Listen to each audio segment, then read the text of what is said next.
You're about to watch a recorded session from a live event brought to you by Lower Street, a podcast agency for brands. For more recordings like this or for information on other podcast events we have coming up, head to lowerstreet.co/events.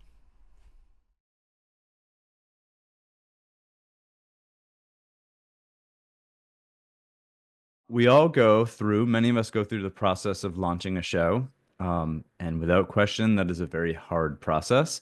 A lot of thought, strategy, planning, intentionality goes into that. And once you do get a show off the ground, you go from nothing to something.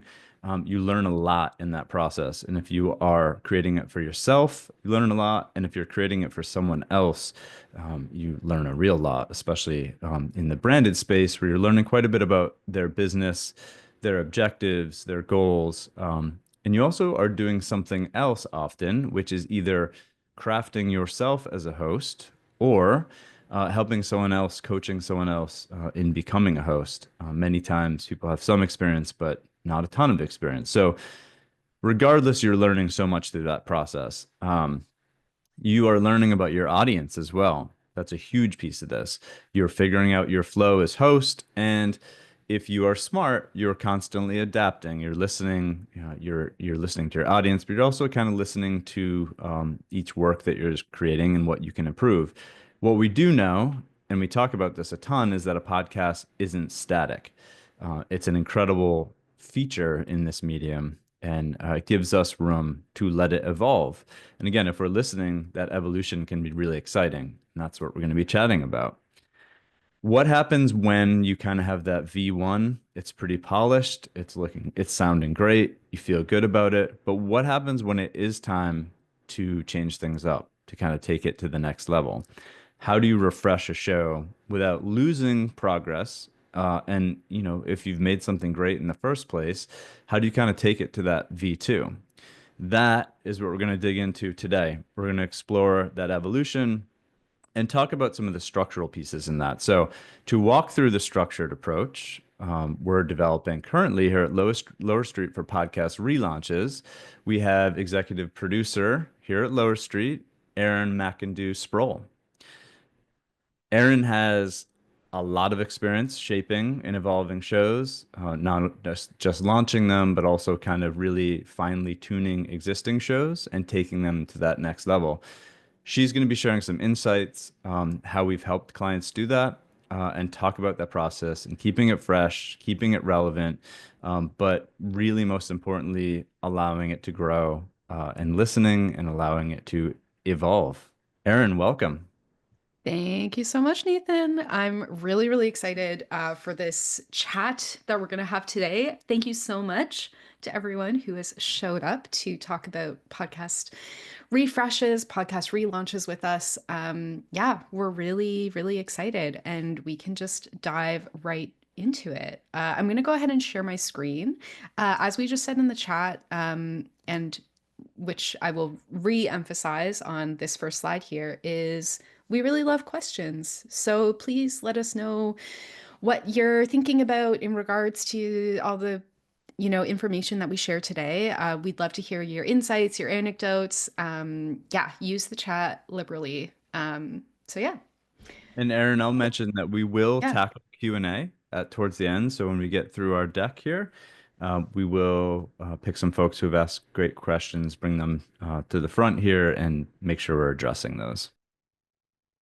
awesome. And sorry, give me 1 second here. I just need to actually reshare my screen. Do. Alrighty.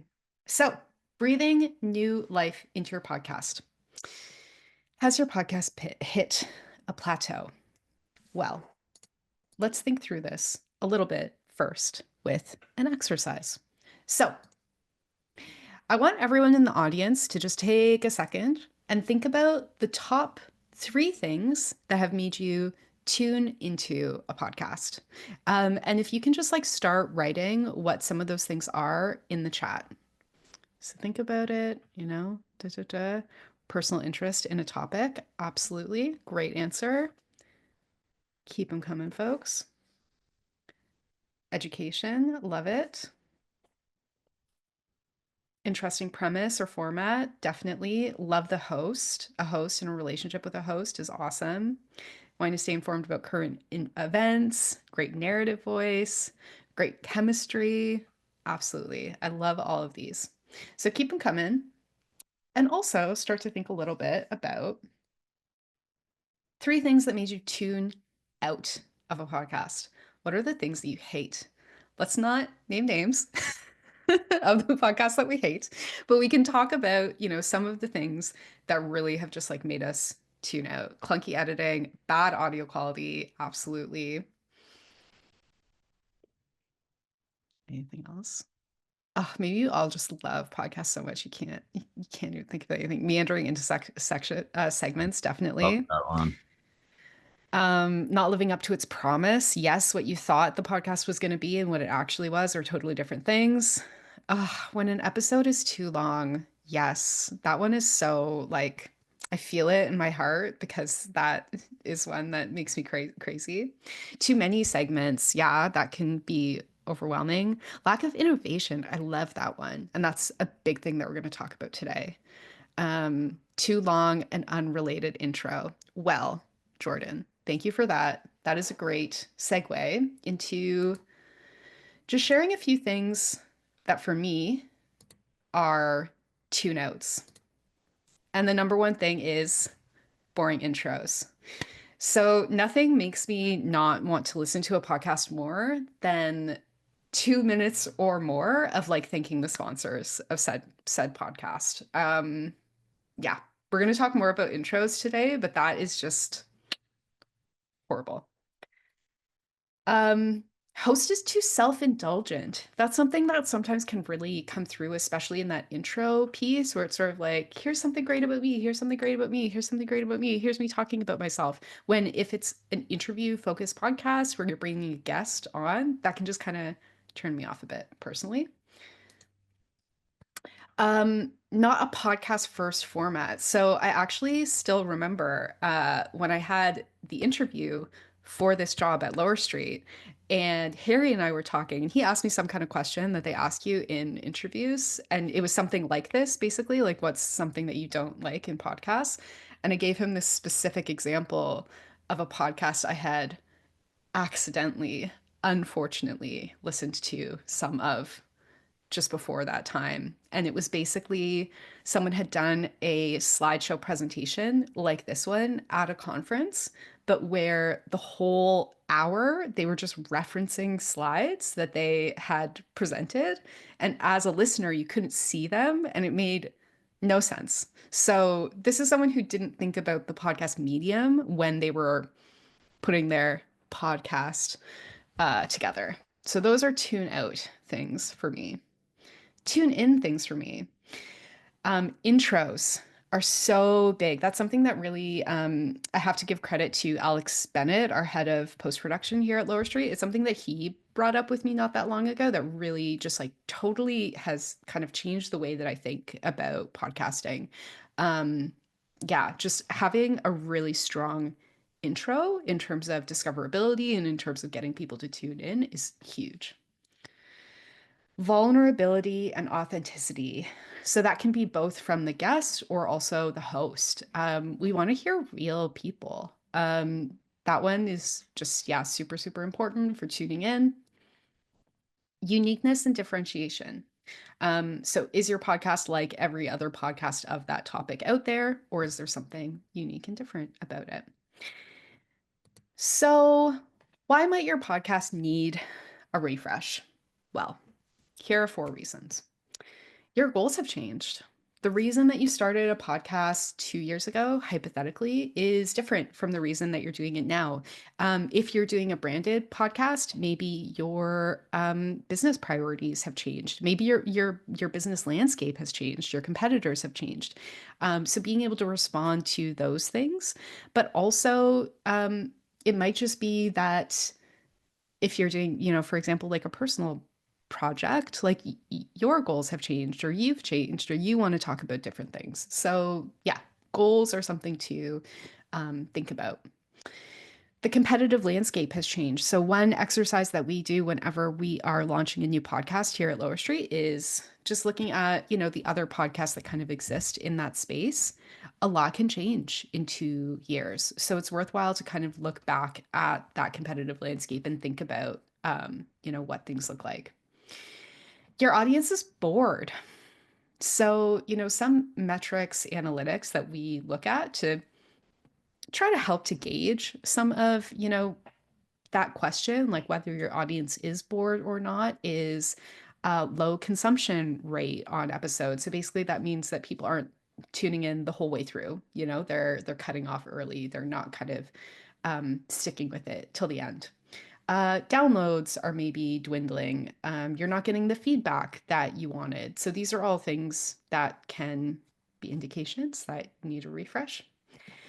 But perhaps as importantly, as important as your audience being bored is you're bored.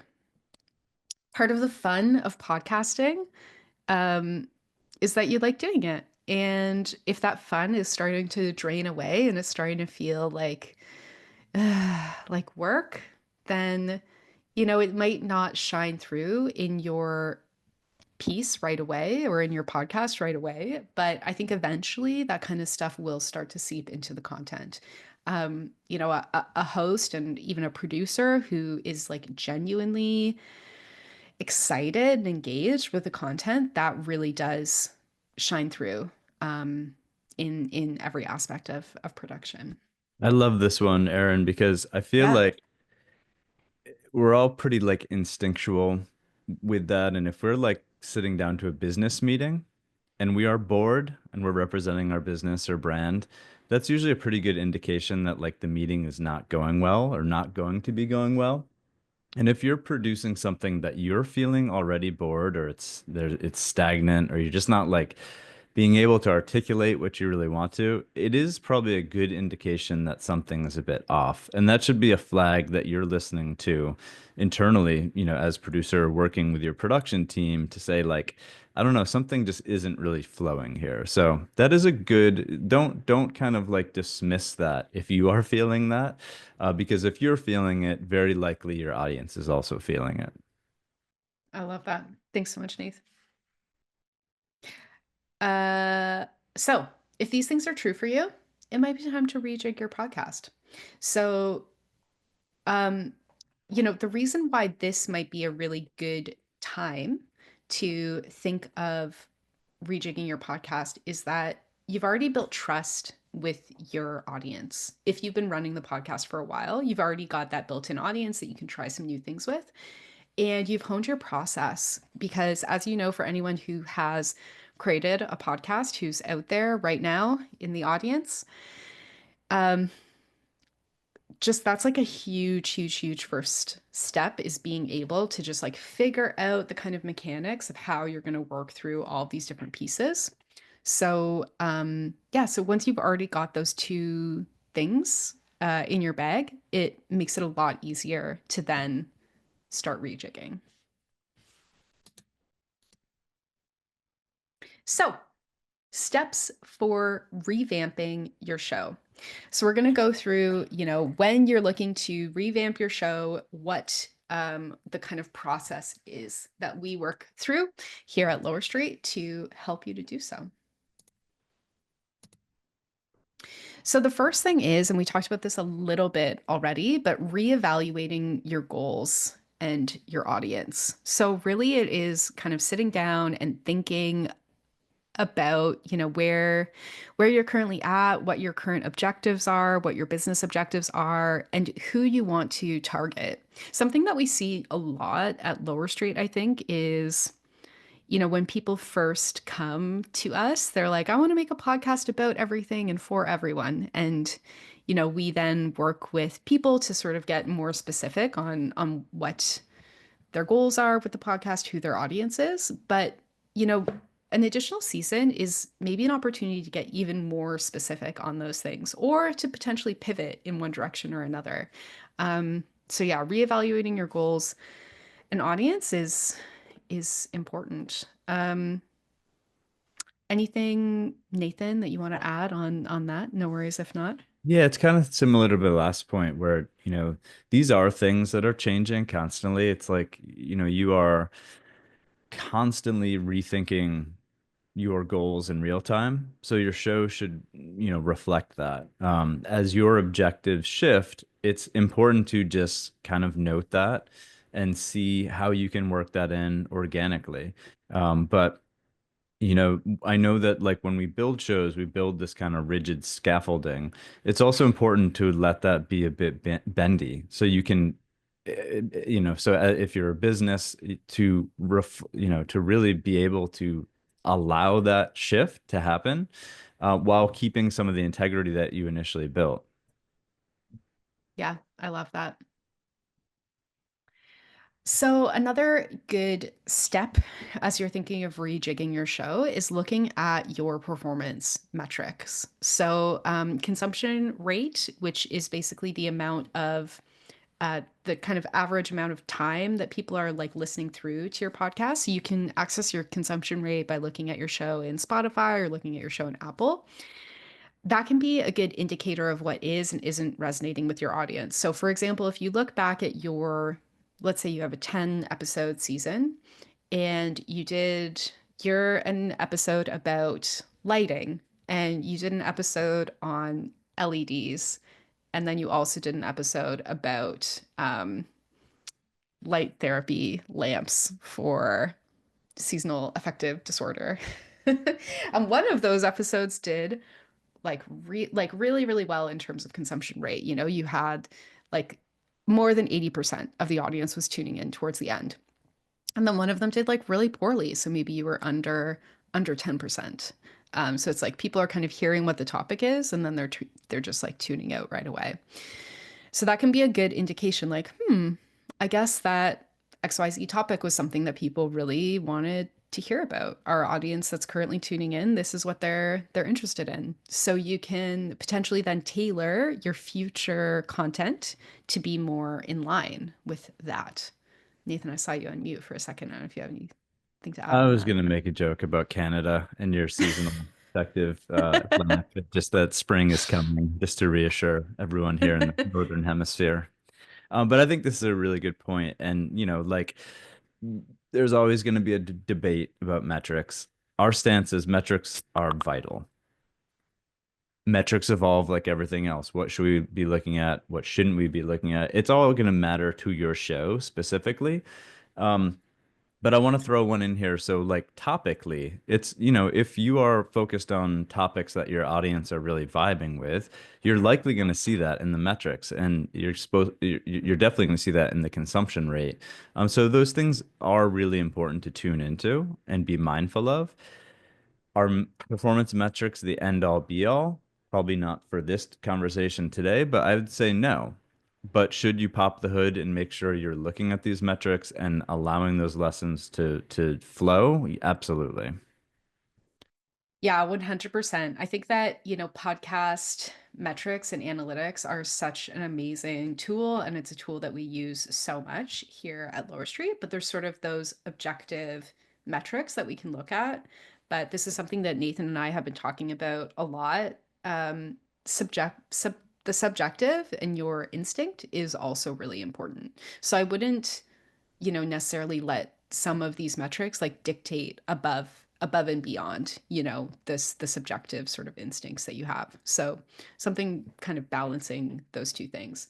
And I just want to give a super quick story. So I have one client who it's a very small show in a very specific niche vertical, and we are doing pretty small download numbers. However, in his world, with the folks who that really matters to, when he goes to conferences and is speaking on the ground to real live customers and partners, it matters a whole lot. And it's kind of that old adage where, like, if this person was giving a talk in front of 25, 50, 75 people, that would be an awesome day out. His business is actually really growing, even though and there's a lot of ROI attached to the podcast itself. Uh, that on the ground effect are some of the metrics he looks at. Will you find those on the back end of your hosting platform? No, they would be considered subjective, but there's still metrics that he really values because when someone walks up to him at a trade show and says, "Hey, I listened to your show." And even though he's download number 76 in his real life, in his real business, that really has a big impact. I love that. Awesome. Next up, revisiting the competitive landscape. So, is your podcast still unique? What else is out there these days? And are there things that we love and hate in the space? So, it's, worthwhile to just like check back. Like a lot can change season to season in terms of what other shows are out there. Um, and it can be useful to just like look at the other shows that are in your space that are doing really well and say like, oh, okay, they've got like these kinds of guests, they've got these kinds of things, but also make sure that you're doing something different too, and you're kind of presenting things in a unique way.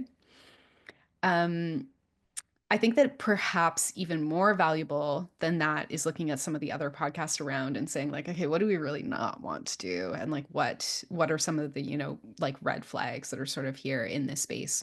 So yeah, we really just recommend revisiting that competitive landscape to get inspiration, doing your research. But I think too, something, and this kind of is related to that performance metrics analysis piece. Something that Hannah, our head of audience development, has been talking about a lot recently, and I think partially comes from a Steve Pratt podcast guru email that he sent out a while ago, which is the attention diet. So you're not necessarily just competing against those other podcasts.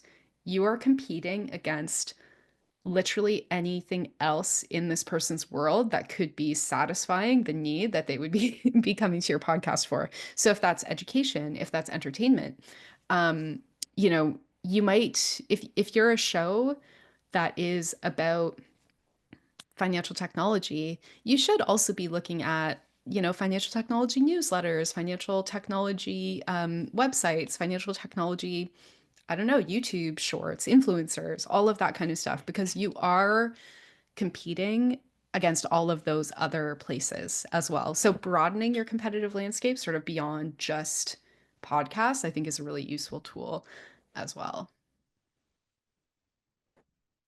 Anything, Nathan, that you want to say on that? No I think you pressure. covered it. Awesome. Cool.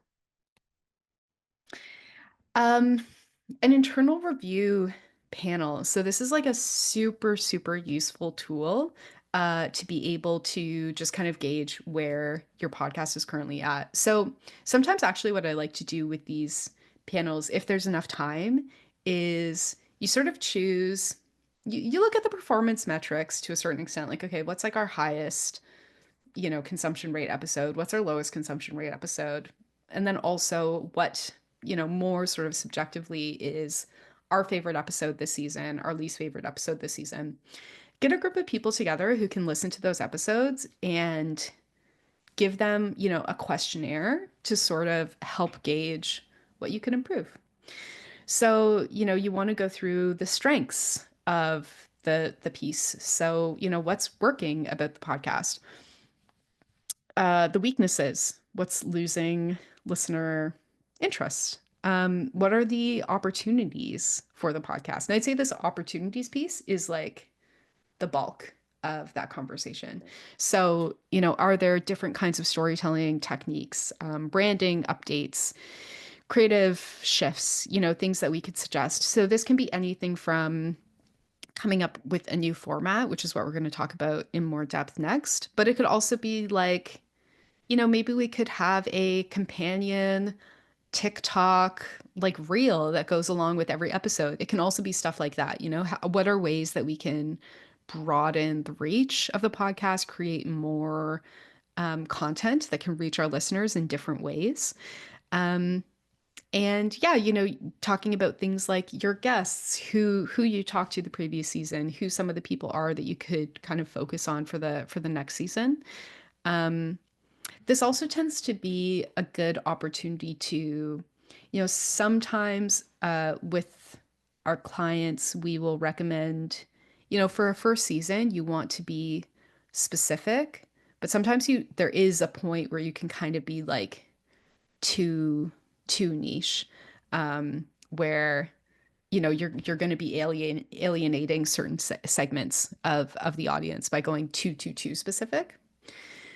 But I'd say for a second or third or fourth or fifth season, that is sometimes an opportunity to say, like, oh, hey, like we could do a whole season just focused on this one aspect of our topic. And I'll give an example with one of the shows that I produce, which is FinTech Files from BCG Platinian. And for the last season that we worked on, we decided to, the first season was fintech, financial technology, and then we decided to hone in on sustainable fintech because we didn't see a lot of other podcasts out there that were really honing in on this specific piece of the financial industry. And that was like a really interesting area that just kind of helped us to hone in and, kind of create an interesting narrative arc over the course of the season. So, yeah, that's kind of the internal review panel. Nathan, any thoughts, feelings? Move on to the next slide. Well, I think this is great because just real quickly, like sometimes it's very subtle feedback, which creates these huge ripples. Um, if you are like too deep, if you're too close to the paper and someone just helps you zoom out, and that means functionally like just adding a little bit more context. And the way you do that is like with contextual VO or something, and then that audience, the audience immediately has a little bit more and it connects. Like that feedback was well worth it. So I think, it can be very subtle. Sometimes sure, it's like you need to completely break down this entire thing and start fresh. But more often than not, it's little shifts that add to really big wins. Yeah, I love that. It's kind of one of these things too, honestly. I don't know if other people have experienced this. If you are someone who creates podcasts or creates like art or creates videos or creates newsletters or, any sort of like creative output, where I find personally sometimes I'm like really in it. And it takes doing something like this, like an internal review kind of panel, for me to actually sit back and experience it like an audience member. Um, because especially if you've got, a project that might be difficult for a whole lot of reasons that can make projects difficult, scheduling issues, a big team where people have conflicting sort of interests, so on and so forth, all of these things where, production can just sometimes be a bit challenging. It can sometimes be hard to sort of like really put yourself in that audience seat. And doing this internal review allows you to just like really experience it from that perspective. So yeah, so we really recommend that. I mean, internally, we pass work around all the time, and it's so helpful to have someone who has absolutely no context and they're just listening completely fresh. And if they end, but with this face, like, then you know that like there's something worthwhile hearing. But usually, like, just taking a step away, allowing someone to, offer that up is so, so helpful. Totally, 100%. Um, Format switch up.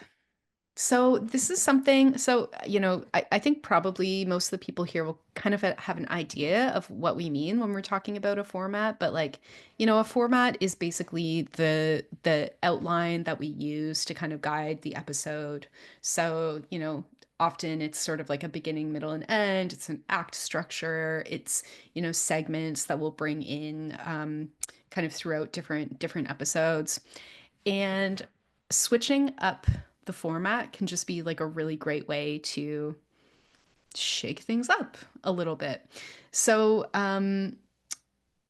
lots of different ways that we can do that. So, one is adjusting the length, changing the narrative structure, maybe rather than a sort of beginning, middle, and end. What if it was like an um, end, beginning, and then middle, like just thinking about different ways that you can kind of shake things up throughout the structure.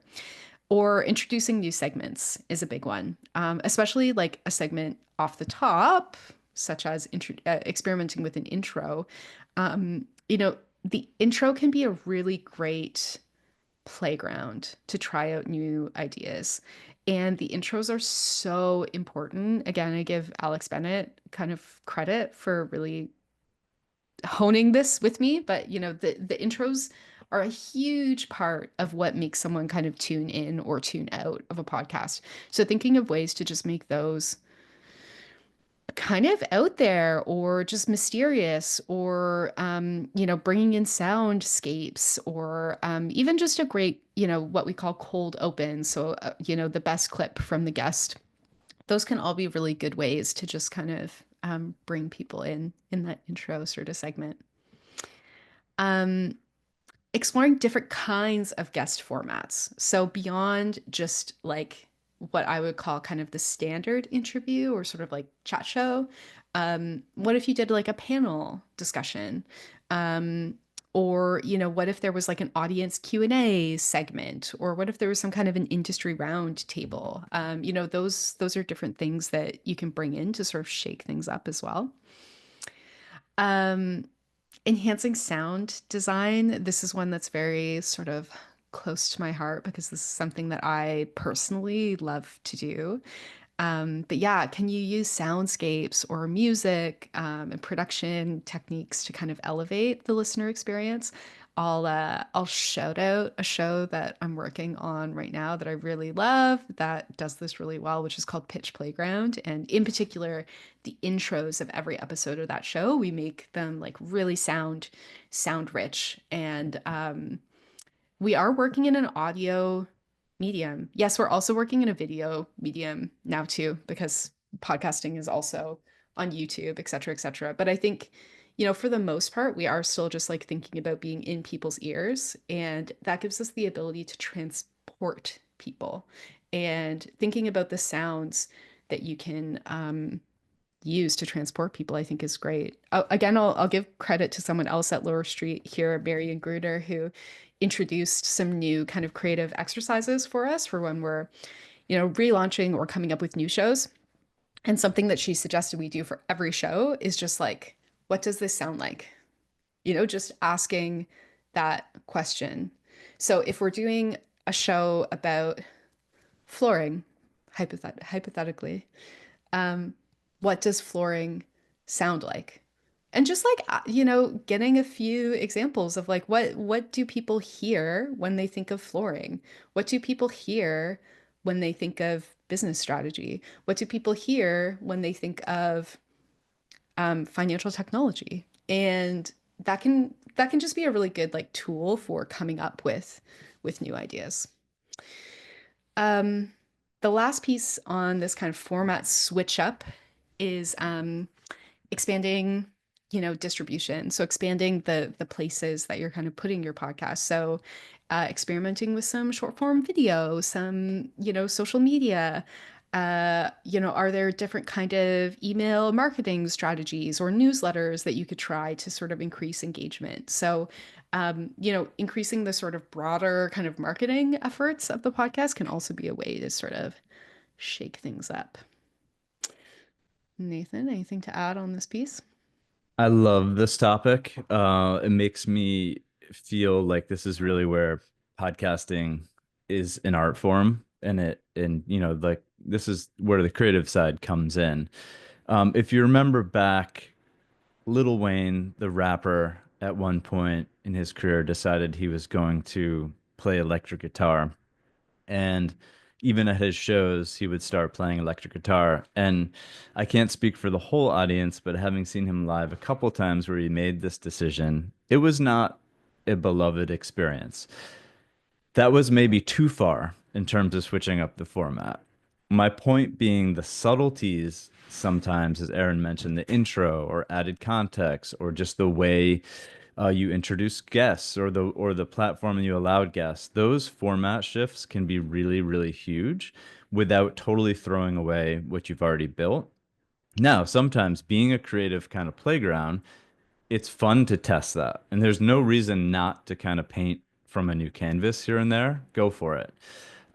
You do have your audience to consider, and they will likely let you know when it doesn't resonate. But I think, especially when you have a show that's established and you do want to start experimenting with format, I really encourage it because You may strike gold, you may strike bronze, but even bronze will give you a lot of information in that. But sometimes, like giving more, widening the spectrum a bit, giving different space for voice, or really allowing yourself to be a bit more creative with the writing. It can just open up the show, give you more avenues when you kind of do hit that brick board wall and you need to do it for your own sanity, or you're hearing it directly from your audience. To have more routes to be able to go down, it's an advantage in the long run. I love that. And I love the Lil Wayne example. It's almost like applying that to this discussion. It's like, well, maybe Lil Wayne should have just done like a like small section of his show that was like guitar. Like not like this is me just doing guitar for this whole thing. It's like, okay, I know a lot of you are here expecting Lil Wayne, so I'm gonna give you Lil Wayne, but I'm just gonna do this other thing for a little bit and see how it flies. And yeah, segments are really good opportunity to just kind of like try stuff. What are you gonna say, Nathan? I think you're spot on. He didn't necessarily take to guitar, but maybe he's practicing. Maybe we'll be surprised. Maybe we shall see. Awesome. And that is actually just a perfect segue into our kind of last point of this section, I think, which is piloting new ideas. So rather than making like a drastic change all at once, doing a whole Lil Wayne guitar show, test new elements through smaller things. So you can do like a pilot episode. So sometimes it's fun to do, kind of like a special episode towards the end of your season where like yeah, you try something different and sort of see how it goes. And I have to say too, it's also you're piloting it to see if it resonates with your audience. But going back to what Nathan and I were talking about earlier, I think you also want to pilot if part of the problem is that you're feeling bored, just being able to try something that gets you excited, and see how you feel is also important. So yeah, piloting episodes, doing testing in sort of like an intro or some little segments, as we talked about, I think is a really good way to just kind of see how things are working. Um, and then, yeah, doing, if you can, small focus groups or audience surveys to gauge reactions. So either it can be something like re-engaging that internal review panel and being like, hey, we did this. What do you think? Or, if there's ways for you to kind of get real feedback from your audience, kind of you can always like incentivize people to sort of give you feedback. That can be really useful as well. Any other Anything to add on any of this, Nathan? It's a great point. Like sometimes ideas, when you're conceptualizing them, they sound awesome. If you take idea and go to publish button, sometimes that's not the correct order of operations. To be able to test in the middle, it allows that idea to kind of come to fruition. And again, to the art form of this, sometimes it's not going to work, even though the concept was sound, it was cool, it sounded great. It may not work for your show. So I think if you are able to build in either A/B testing or just general testing with an internal group, or just folks who will give you honest, transparent feedback, that's going to really help allow some of those ideas to either come to fruition or end up in the wastebasket, which sometimes, that's okay too. That's okay. Embrace failure. And that brings us to some final thoughts. So, podcasting, it has rules and has recommendations that, we often adhere to here at Lower Street and in other places. So, have a story that has a beginning, middle, and end, have some kind of conflict that, someone's working through, et cetera, et cetera, et cetera. But the fun thing about rules is to break them. Actually, the scaffolding example that Nathan said earlier on is like the perfect example of this. Like the structure, the rules and recommendations are almost like the scaffolding, but the scaffolding should be flexible. Like you shouldn't be afraid, especially when you're just doing like a little segment or something like that to just try something out. You shouldn't be afraid to just, yeah, try new things. And I really encourage you to think of the most kind of out of the box, wacky idea that you can think of, and then you could always scale back, you know? You can, one thing that can sometimes be helpful is kind of like trying to mash different ideas together. So, like, Dune meets flat earth meets podcasting meets severance, and just like seeing what comes out. I find those kinds of storytelling exercises can sometimes be really fun. Um, so yeah, so that is, go ahead, Nathan. Anytime you can add flat Earth, I think it's huge. The people love it. We have like 19 minutes, and I there's some really great questions in the Q&A. Thank you for everyone who's dropped some questions there. So I want to make sure we're addressing those. They've all actually come through. Oh, thank you, Tanner. Added his name. Um, they've all come through as anonymous. So I'm going to read some of these. Aaron will kind of put them to us. So the first one, what are the risks of revamping your podcast after you've built that trust already with your audience? Do you risk losing that existing audience? And how do you avoid losing that audience? Great question. Mm, yeah, it is a great question. There is an element of risk, but I would say there can be an element of risk to not doing it too, because that kind of like, well, pod fade is the term, I think. The pod fade, which is basically, you know, dwindling excitement, dwindling audience, your excitement dwindling, all of that kind of stuff, that can happen really, really gradually. So it's not always like necessarily like, well, no, it almost never is like like my audience isn't interested anymore. So I'd say it's also risky to not do anything. But in terms of that, like not alienating your existing audience, I would say just this like starting slow, like just like don't do everything all at once. Like, okay, our next season is just going to be totally different. Do like an episode.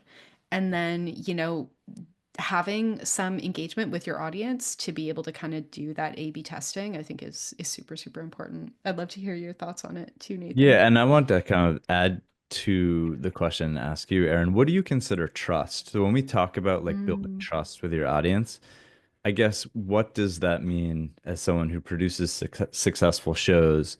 What does that feel like? How does it show up? What do you think that means? yeah, that's a great, great question. Um, I mean, I think that the trust, like trust, the way that trust operates, I think it does kind of go two ways.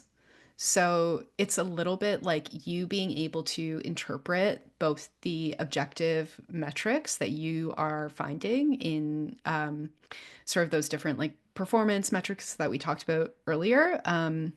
So being able to trust what you are learning about your audience from that, and also trust the kind of feedback that ideally you're getting from people who you know are listening, feedback that you know you're getting from elsewhere, you know, people who you trust in the industry, but also trust kind of trust also leans back into that kind of authenticity piece that we talked about before. So making sure that you are being like upfront with your audience. And I think Yeah. also like saying something in your podcast, like, hey, like we thought we would try this thing this time. Like, what do you think? You know, as opposed to just like suddenly they tune in, it's totally different. That can sort of break that trust. So yeah, Yeah. those are my thoughts and feelings on that.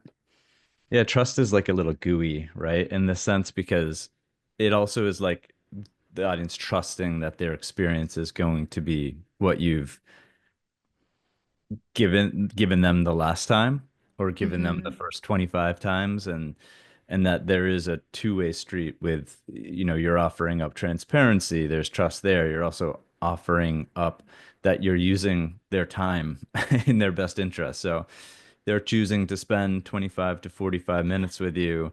There's trust in that that's beneficial and that experience is worthwhile and high value. Cool. Thank you. Um, excuse me.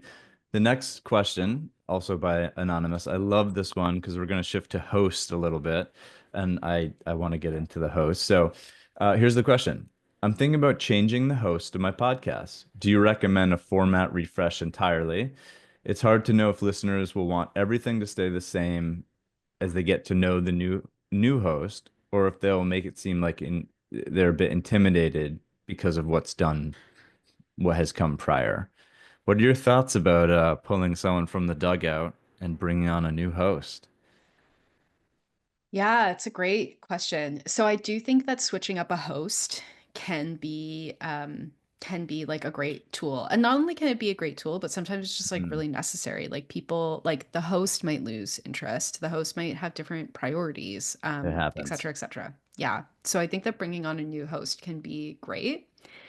In terms of the should I change the format up at the same time, part of me is like, well, how's your format right now? I almost want to like listen to the show and I, sort of give you my professional Anonymous, send recommendation us the of show. anonymous. We If are you send us the content. show, we'll take a listen and we'll let you know if we think you should also switch up the format. Because yeah, I think it would be a little bit. I wouldn't have like a blanket yes or no statement to that. The format might be working, and it might be fine, but it might be a good opportunity to kind of refresh everything. It sort of would depend.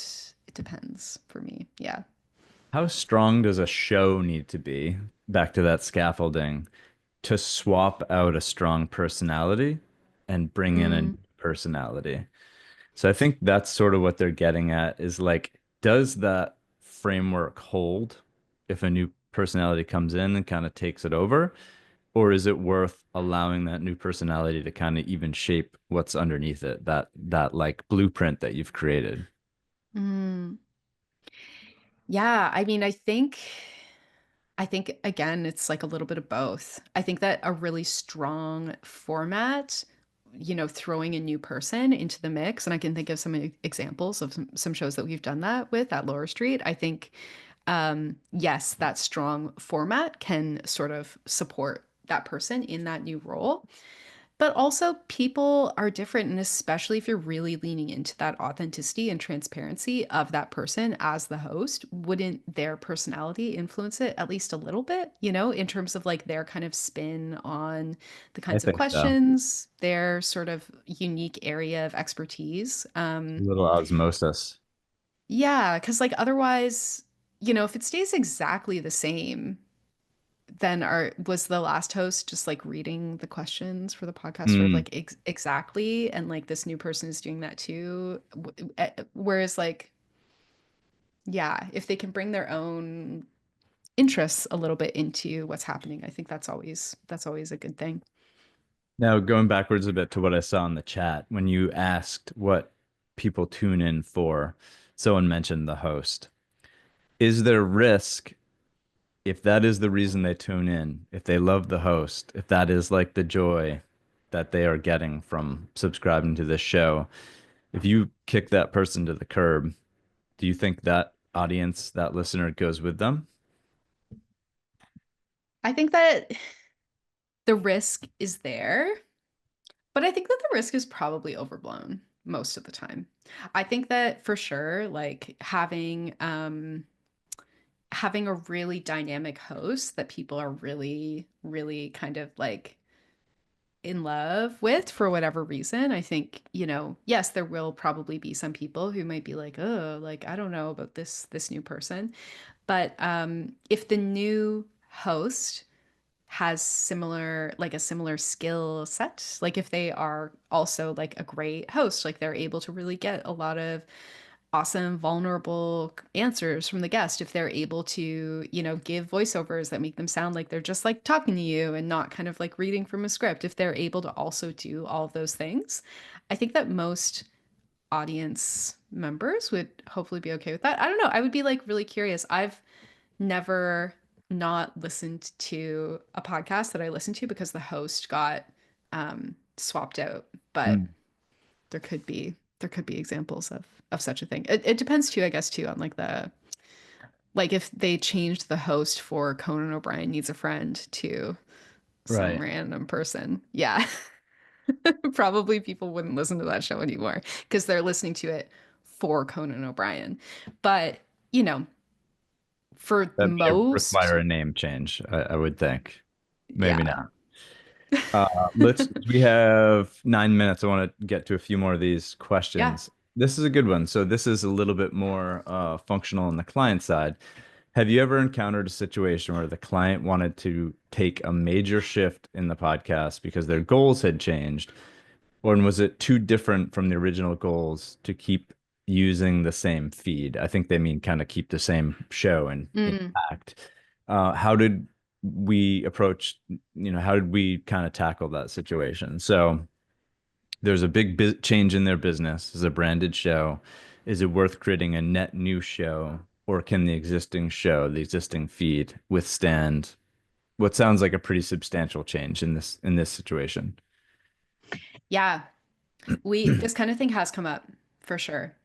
We have, I'm pretty sure, maybe Nathan knows if there's exceptions to this that I'm not aware of, but we have, I'm pretty sure, almost exclusively always recommended for people to keep the same feed, even if the show is going to be radically different. Just because, even if you've got like, if you got like 1,000 people who were downloading episodes who were maybe subscribed to that feed, that's like super valuable. And like, Totally. you're probably not doing something that's so different that you don't want those people to at least check it out. So you should, yeah, almost always keep the same feed. If it's like, yeah, unless you're like coming from a different company. Like I can think of some Yeah, examples where maybe that would be true, but I think almost been exclusively, acquired, or yeah. yeah, we've I think we've it's pretty the much trust always thing too, recommended. right? Like, isn't it Yeah. also an opportunity to say, hey, we've experienced a major shift in our business. We want to tell you about that and how that's going to change the show. And sure, if those 1,000 people who subscribe to your feed, let's say 50% of them are receptive to that, still better than starting at zero and trying to work back to that 1,000. Yeah. Yeah, So I I love would say that. protect your feed. Agreed. Someone asked about if you could expand a little bit on what you meant by expanding distribution. Mm-hmm. Yeah, so I mean the obvious one for this, which we are really committed to here at Lower Street right now, is YouTube. YouTube has become a huge, huge distributor of podcasts. So if you aren't currently on YouTube, that's a place that you can change because people do search for podcasts on YouTube. Even if your podcast doesn't have like a huge video component, you're not necessarily putting a lot into that. Video is, yeah, a good kind of avenue to think about. So that's one place that is kind of like top of mind right now in terms of distribution. Other than that, it's thinking through all of the other things that you do and that you should be doing alongside your podcast. So are you sending your guests, if you have guests, are you sending your guests an asset kit that they can also use to promote the episode? Beyond that, even, are you letting your guests know when the episode is coming out Great point. so that they Yeah. can be prepared to share it with their whole like network? So being able to, make sure that you're just like leveraging that. Do you have a newsletter for your company? Is your podcast in there? Why not put your podcast in there? Um, Doing some audiograms, doing some videograms, doing some behind the scenes stuff that you can kind of post on LinkedIn and other places just to help Mm, with that authenticity piece and letting your audience really get to know you. So yeah, that was sort of what's wrapped up in all that distribution stuff. awesome. Anonymous, I hope that's helpful. Can we shift Thank you for from your question, ears to Anonymous. eyes and hit on Yeah. something that we haven't really talked about much? What about on the branding of your show and the artwork?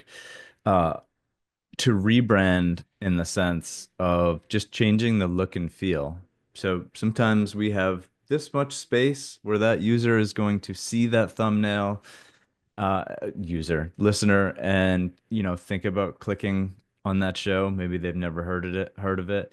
Talk about the artwork side. I know that is something, we spend a lot of time on because it really does matter. I'd love to hear your thoughts there.